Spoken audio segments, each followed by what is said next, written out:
My best friend's jealous fiancé told me that I am a dirty dog that needs to be put down and slapped me across the face. So, my best friend took off her engagement ring and left her. Finn and I have known each other since we were in the 6th grade. Around the summer of my 10th grade year, I came out to my parents as gay. They didn't take it too kindly, and I ended up disowned. Finn's family happily took me in and treated me with nothing but kindness. When Finn and I graduated from high school, he went on to work under his father while his parents helped me pay to attend college. During my time away at college, Finn met Sarah. I believe it was my 3rd year of college when I finally got to meet her. It was during a family dinner. I greeted her warmly and tried to make my best impression because she was my best friend's girlfriend. When I went to shake her hand, she weirdly looked at my hand. I don't want to say disgust, but I'm not sure how to describe it. After that school break, weird things started happening, like me and Finn's messages randomly being muted or my number randomly being blocked on Finn's phone. Things got even worse when I moved back home after finally graduating from college. On the days when Finn and I planned to meet, Sarah would call him and have some sort of situation, literally about an hour or less before we were supposed to meet. She would say things like she's having car troubles, she's feeling ill, or she's lonely and needs him. I never felt right trying to stop him from going to her if he needed to. He would say he didn't, but just to avoid anything, I'd cancel on him so he could go see her. Eventually, Finn and I stopped hanging out as much because it just got annoying, for me at least. We would see each other at family gatherings, but that would be about it. Fast forward to January of this year, Finn proposed to Sarah. Everyone, including myself, had been over the moon for them. Let me be the first to say, this has been the shittiest time ever. To start, she puzzled everyone by immediately making a post on her Instagram story with a picture of her and Finn. She captioned the picture, "Better than the rest," with a kissing emoji. This led me and Finn's older siblings to ask him if he cheated, because who's the rest? Finn responded that she's just too excited to make sense. That made no sense to me either, but not my circus. With their wedding coming up soon, their planning has been nothing short of a nightmare. Her family, for some reason, doesn't want to help with the cost of the wedding, which isn't their obligation, so I get it, but we, as a family, decided to all pitch in and help them get the best wedding possible. Finn only had one request, and that was for me to be his best man. She initially agreed, but after a few weeks, she came back and said that me being the best man wouldn't be possible because she wanted that spot for her brother. This caused some trouble for them, and things were almost called off until I just talked to Finn and said, "It's fine, just let her have it and enjoy your day. Don't let me be the reason you lose what you two have." Of course, I was upset about it, but I would feel worse if things went south because of me. I would say that was my biggest mistake, as now it feels like she is flexing her power. Recently, during another family dinner, she brought up seating and showed us a few pictures. Why would I not be surprised that she sat me at a table away from those I would call my family? When she showed us, I got a few glances from Finn's parents and siblings. Damn, I might be a doormat, but I was just fine with it if the wedding still got to happen. I figured that I would at least speak to one of Finn's family members or Finn himself tomorrow, since that's when we meet for dinner. But I was a bit surprised when Finn dropped by my apartment today. I guess he noticed my hesitancy. Since he asked me what was going on, I had to ask him if he really saw nothing wrong going on. He said he felt really pissed about the entire wedding situation but chalked it up to her just wanting her day to be how she imagined it. I made sure to remind him that it was his day as well, which is honestly something I should have said back when I was removed from best man. I then asked him if he had any idea why she acted that way toward me. Apparently, during my time in college, Finn got closer to some people who went to our high school. This led to him meeting Sarah as well. He said that before he and Sarah started dating, there was one time when they had all decided to hang out and were playing some sort of drunken confessions game. I've never really been to parties like that, so I don't know how those work. Anyway, he started rambling for a bit before I asked him to get to the point. He remembers saying something along the lines of, "I wished my name was a girl. No wonder she hates me." Let me clarify that Finn and I have never had anything going on. We ended up understanding that there is a problem that, at least, he and Sarah need to address. He told me he'd call later today after they sit down and have a talk. Update 1. The wedding is off. Sunday dinner rolled around, and everyone came by. I knew Finn had spoken to Sarah because she was giving me a death glare from across the table. At some point, Finn pulled both me and Sarah outside to the backyard. Sarah got red in the face and just began screaming.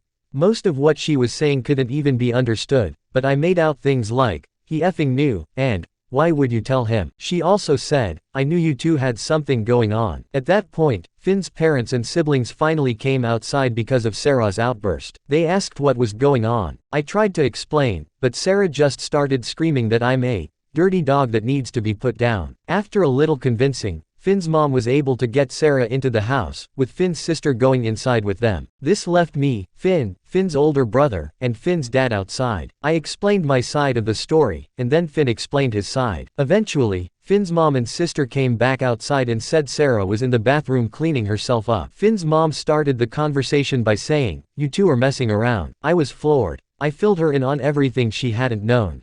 I told her that I've never flirted, kissed, or done anything that wasn't platonic with Finn. I'm guessing Sarah was listening in through the back door, because as soon as the words left my mouth, she came out screaming at me, calling me a liar. I asked her, "At what point have I ever made you feel like I'm chasing after Finn? I mean, I'm helping to fund the wedding." Finn's parents were trying to help her understand that everything was being misunderstood, but she wasn't having it. She kept yelling until Finn had to pull her aside. It started off as a yelling match between them. Color me surprised when Sarah walked back over like everything was fine and slapped me. After a long period of silence and shock, I was just done. I said, "I'm out." Finn and Sarah began yelling at each other again, but at that point, I couldn't have cared less. I headed back inside to grab my things because I was done with the situation. Eventually, Sarah screamed at Finn, calling him names and then saying, "I'm sorry, give it back." Finn yelled at her to stop. Even I was scared, and I hadn't even done anything. He said something like, "You have the wedding how you want it. I've never given you a reason to doubt me. The fact that you're just yelling and screaming here like a toddler is honestly something I'm not looking for in a partner. You make up this fake scenario in your head, and why? What good does that do? You're pissed about a comment made at a party before we even dated, and that is crazy to me. You won't apologize, you won't listen. I should have taken the ring the moment you slapped him. Nobody in this house has ever disrespected everyone else like you've done today." Finn came inside as well and began grabbing his things. Update 2. The entire time, I was surprised but not interested. When Sarah began apologizing to me, I wasn't even sure I wanted her to apologize. I just wanted her to treat me with the kindness I had shown her. Why did we have to go through all of this for her to realize she was being downright nasty? I'm not sure if she's been cheated on in the past or if it's some kind of trauma, but it's also not for me to figure out. Finn ended up dropping her off, and I'm guessing he called me by the time he got back to his parents' place. I didn't even answer because I was just tired, and the entire confrontation drained me. It definitely could have gone better. I hoped this would be something that could be easily fixed, but instead, it destroyed their relationship, which I feel shitty about. It's Monday afternoon, and there's still no word on whether Finn and Sarah have even spoken to each other this morning. I haven't spoken to anyone either, but Finn did send me a few TikTok videos. It's sad because, even with the way she treated me, I thought their relationship was a beautiful thing. It sucked that jealousy and misunderstandings could be silent killers to a relationship. I thank everyone for the advice and for pushing me toward talking to someone about this. I wish things could have ended differently, but as some of you said, this should be a wake-up call for both Finn and me. I'm not sure what will come of everything. Maybe they will reconcile eventually, but for now, the wedding seems to be off. Update 3. It has been almost a week since my initial post. I can't thank you all enough for the advice, even those who called me out for being a doormat, thank you. Since my last update, a lot has happened. First, there's no chance of reconciliation between Finn and Sarah. After reading everything and stepping back, I realized this situation was a blessing in disguise. I'm happy with the outcome. Since the fallout, Finn and I have spoken a lot about being open and honest with each other and setting boundaries for future partners. Yesterday evening, Finn and I went over to his shared apartment with Sarah to retrieve his belongings. Sarah wasn't home, which was a relief.